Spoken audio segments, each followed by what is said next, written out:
कैसे हम चारा चकराई हो भोला छोटे बाटे घरवा। कैसे हम चारा चकराई हो भोला छोटे बाटे घरवा। छोटे बाटे घरवा भोला छोटे बाटे घरवा। कैसे के असनी लगाई बहो भोला छोटे बाटे घरवा। कैसे में असनी लगाई बहो भोला छोटे बाटे घरवा। अरे गंगा जी से जलवा लाइब चरण पखारब।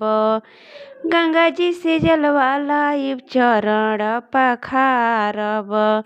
अरे गुथी गुथी माला पहनाई बहो भोला छोटे बाटे घरवा।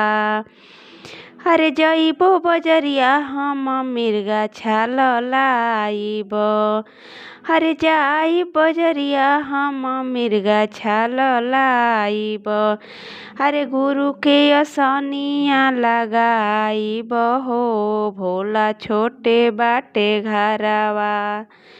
अरे कैसे हम चारा चकराइब हो भोला छोटे बाटे घरवा। अरे अपना पियाजी से भंगिया मांगइबो। अरे अपना पियाजी से भंगिया मांगइबो। पीसी पीसी भोगवा लगइबो हो भोला छोटे बायंगनावा।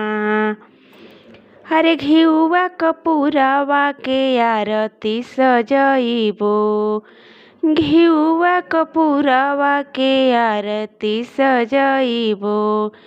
अरे गुरुजी के आरती उतरबो हो भोला छोटे बायंगनावा।